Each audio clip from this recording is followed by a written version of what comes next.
Out of all the days of school, the first day of school scares me the most as far as my youngest son goes. My oldest son is on the spectrum, so when he goes to school, I know he's good, he's protected. They don't mess with kids. They don't mess with those kids. Those kids, they leave them alone for the most part. They're protected. They're watched over. You know, they got people that's there for them. But my other son, he's not on the spectrum. And the reason why I say the first day of school makes me nervous because my youngest son is very friendly. And it seems like these days, man, kids see friendliness as a sign of weakness. Like I see on Facebook, a lot of people from my community, my peers and stuff, I see them put on Facebook a lot. Quote, "I'm so glad that my son/daughter is not friendly." And that sucks if you want your kid in elementary school or middle school to be not friendly. Because then you got kids like mine that are friendly. So now you got a friendly kid trying to be friends with an unfriendly kid. It just doesn't work out. They make fun of you. They see that as a sign of weakness. My son is a real good, "Hey, what's going on, man? You want to play with me?" That's how my son is. Kid's like, "What's wrong with this guy?" I witnessed when my son is out playing and stuff, I'm watching like a hawk in the sky just to see how intellectual he is with other kids, to see if he's on the level. I'm always watching him speak, his actions, everything, seeing how kids are speaking back to him, seeing if this kid is saying something to him for no reason, or did my son say something for this kid to say something back to him? All of this stuff is going through my head. But it's crazy to me that parents think that it's cool for their kids in elementary and middle school to be unfriendly. And what I'm starting to figure out that a lot of these kids are just like the parents. Like when I see certain little girls, you know, in the school or out in public, I could almost picture how their parents look just by the little girl's actions. You know, my son is still a boy. He still does his stuff. Gets in trouble here and there. He still does stuff like I want him to. You got to explore, find your way. But when you see my son, when you see his mannerisms, you could tell he comes from good parents. Because I'm in the South, I'm in Florida. My son is, I speak to everybody, just like I get spoken back to in the South. "What's going on, man? How you having a good day?" "Yes, sir. How's your day going?" My son's witnesses all that from me. So when he's on his own without me, he's gonna do the same thing to other kids. "What's up, man?"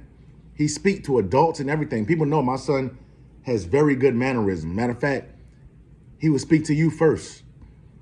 A lot of kids aren't like that, man.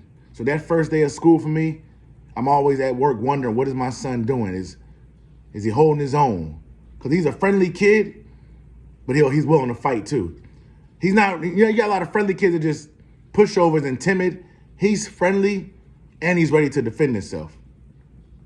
But when it comes to speech and talking, my son has like a little slight stutter and his intellectuality isn't up to where his peers are. You get when that comes from me and my wife sheltering him as a lot as a kid because we didn't trust daycares. We didn't trust nobody watching him. My kid was either with me or my wife, you know? That might have came back to bite us, but in the end, I think it worked out perfect because we just didn't trust people for the right reasons. You got some people that drop their kids off to daycare and don't think about them for the rest of the day. I'm not one of those parents. When I drop my kids off to daycare, even though my aunt was the ones watching them, I'm still thinking about it, wondering what's going on at the daycare. Is he getting into it with other kids? Is he fighting today? What's going on? I don't drop my kids off and be like, "Ooh, I got them out the way." No, when I drop them off, I'm like, "Man, maybe I should go back and get them. Maybe I don't need to go to work today. Maybe they need to be home with me." I'm always worried, always concerned about my kids, no matter where they are at. My son Malik is 11 now, so he hangs out with my best friend's kids a lot. And those are honestly,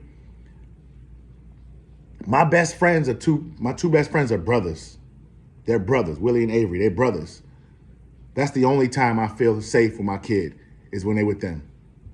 I put them over family members. This is a fact. And I just met these dudes like last 3 to 4 years ago. And I'm closer to them than anybody else I have known all my life. My son's with Avery. He's with Willie. I have nothing to worry about. And I'll still call him just to see everything good, son. I have nothing to worry about when he's with them. Those are probably the only friends that has ever broke bread with my kids the same way I do with their kids. The only friends where that love has came back. I just wish everybody else was like that, you know? But he's in his first day in middle school. He's in 6th grade. You know, he's on the bus now. He's at the bus stop. All that stuff I'm worried about. The bus stop. Are you getting off the bus? Are you having any problems on the bus? I know the bus in the morning bus usually when I went to school was really quiet. Everybody tired and stuff getting up. But the afternoon when you get back from school on the way home, it'd be rowdy. And I know he can hold his own. I'm just always worried about him. And I hate that these kids come to school with that unfriendly attitude that they learn from their parents. That shit is not cool. That's why I said that the first day of school was always the day I'm worried about a lot. But hey, I appreciate y'all tuning in. Salute.